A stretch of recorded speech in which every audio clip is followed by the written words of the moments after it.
Assalamu alaikum students. Today I am going to discuss very important topic that is mechanism of base catalyzed addition reaction. तो students ये जो है mechanism है base catalyzed addition reactions of carbonyl compounds का, ठीक है। जैसे कि students मैंने आप लोगों से previous lecture में जो है mechanism discuss किया था acid catalyzed addition reaction का, तो आज के lecture में मैं आप लोगों से जो है mechanism discuss करने जा रही हूँ base catalyzed addition reaction का, ठीक है। तो जैसे कि जो है acid catalyzed addition reactions किसकी मौजूदगी में होते थे कि मैंने आपको बताया था कि एसिड की मौजूदगी में, ठीक है, मतलब एसिड जो है उसको कैटालाइज करता है, तो इसी बेसिस पे हम उनको कहते थे कि एसिड कैटालाइज्ड एडिशन रिएक्शंस। जबकि यहाँ पर क्या होगा स्टूडेंट्स के बेस कैटालाइज्ड एडिशन रिएक्शंस में, जैसे कि वर्ड बता रहा है कि बेस कैटालाइज्ड मतलब जो कि क्या होंगे, बेस की मौजूदगी में होंगे या बेस जो है इसको रिएक्शन को प्रोसीड करवाएगी या कैटालाइज करवाएगी। सो इसी वजह से इन रिएक्शंस को जो है कार्बोनाइल कंपाउंड्स के ऐसे रिएक्शंस को हम क्या कहते हैं, base catalysed addition reactions of carbonyl compounds.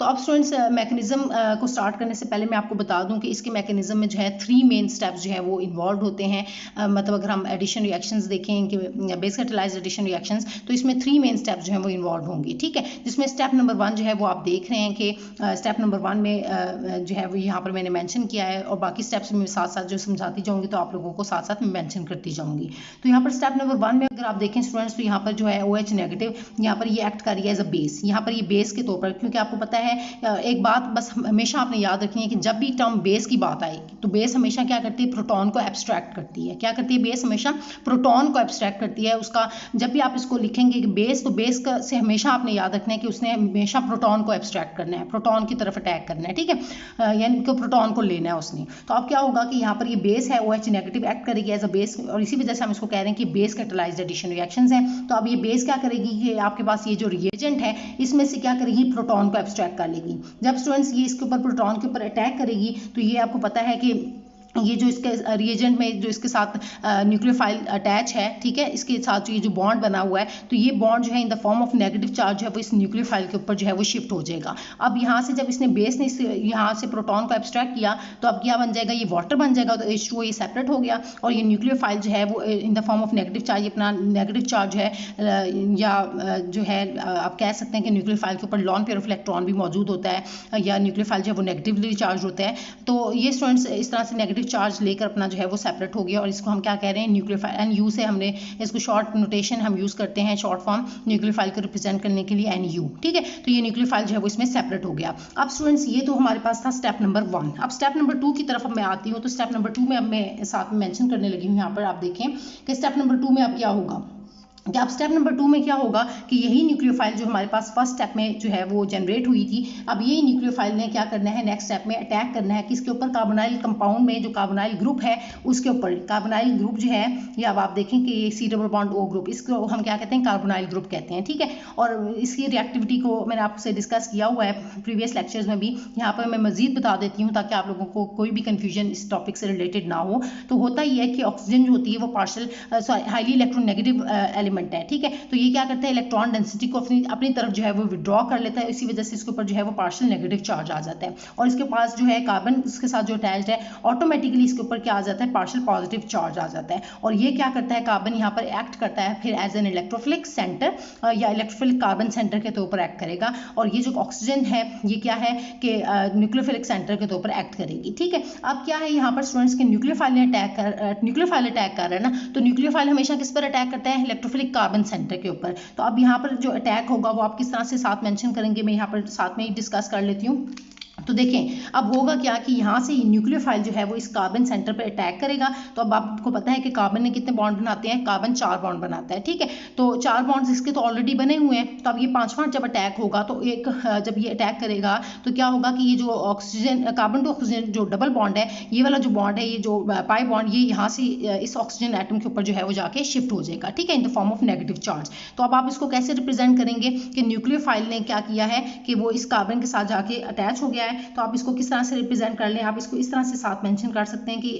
ये कार्बन के साथ जो है ये वाले 2 बॉन्ड्स जो बने हुए हैं ये एज इट इज आपने लगा दिए, और ये जो ऑक्सीजन के ऊपर आपके आ गया नेगेटिव चार्ज आ गया, आप इस तरह से इसको मेंशन करेंगे, और ये न्यूक्लियोफाइल जो है वो जाके इस तरह से इसके साथ अटैच हो गया है, ठीक है स्टूडेंट्स। तो ये सारा जो है वो आपने इसके अंदर अभी प्रोसेस देखा। ये स्टेप नंबर 2 था। अब स्टूडेंट्स हम आते हैं स्टेप नंबर 3 की तरफ। तो स्टेप नंबर 3 की तरफ अब आप देखें, तो स्टेप नंबर 3 में देखें ये बहुत ही जो है इंटरेस्टिंग टॉपिक टॉपिक है स्टूडेंट्स, इसको अगर आप अच्छे से अंडरस्टैंड कर लेते हैं, मैकेनिज्म को अच्छे से अंडरस्टैंड कर लेते हैं अगर, तो फिर आपके जितने भी रिएक्शंस होंगे base catalysed addition reactions of carbonyl compounds, वो सारे के सारे जो है वो आप आसानी से अंडरस्टैंड करने में आपको आसानी होगी। तो अब स्टूडेंट्स जो हमारे पास ये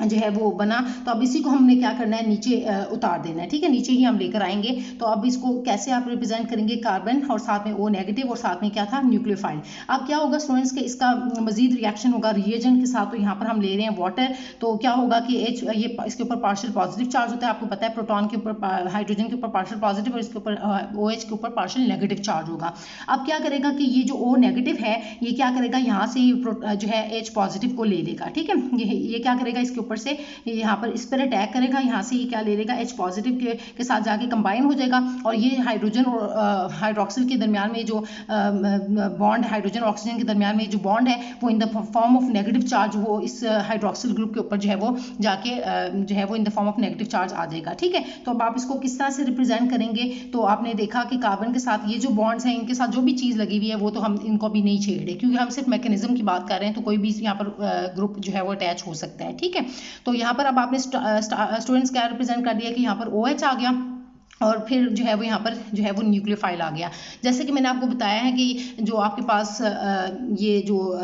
कार्बोनाइल कंपाउंड्स होते हैं, इसमें अगर हम इनके रिएक्शंस की बात करें तो ये तो मैंने स्टार्ट में लिख लिया है कि एडिशन रिएक्शंस, लेकिन बेसिकली स्टूडेंट्स अगर हम बात करें तो न्यूक्लियोफिलिक एडिशन रिएक्शंस ये आपको देता है। तो आप देखें कि इसमें जो न्यूक्लियोफाइल है वो ऐड हो गई है, और ये जो आपके पास फाइनल प्रोडक्ट बनी है न्यूक्लियोफिलिक एडिशन प्रोडक्ट जो है ये आपकी कहलाएगी, न्यूक्लियोफिलिक एडिशन प्रोडक्ट कहलाएगी, क्योंकि इसमें सिर्फ और सिर्फ एडिशन हुई है, कोई भी चीज़ इसमें एलिमिनेट नहीं हुई, तो इसी वजह से आपके पास जो फाइनल प्रोडक्ट होगी वो एडिशन प्रोडक्ट होगी, या आप कह सकते हैं कि न्यूक्लियोफिलिक एडिशन प्रोडक्ट है। क्यों न्यूक्लियोफिलिक एडिशन प्रोडक्ट कह रहे हैं, क्योंकि न्यूक्लियोफाइल जो है वो इसके अंदर ऐड हो गया है, सो इसी वजह से हम इसको कहते हैं कि ये न्यूक्लियोफिलिक एडिशन प्रोडक्ट जो है वो हमें ऑब्टेन हो रही है। अब इसके बाद जो है स्टूडेंट्स ये बात तो होप्स हो कि आपको क्लियर हो गई कि तीन स्टेप्स में जो है ये सारा प्रोसेस हुआ, जैसे कि मैंने स्टार्ट में बताया कि ये 3 स्टेप्स में होगा, और बेस कैटालाइज इसलिए कहा क्योंकि बेस ने जो है वो इसको स्टार्ट किया, बेस की मौजूदगी में ये सारा प्रोसेस हुआ। और अब स्टूडेंट्स जो लास्ट बात मैं आप लोगों से डिस्कस करने जा रही हूँ वो ये कि अब आप देखें कि इसके अंदर ये बाकी सारा प्रोसेस आपको समझ आ गया, और ये जो OH नेगेटिव है,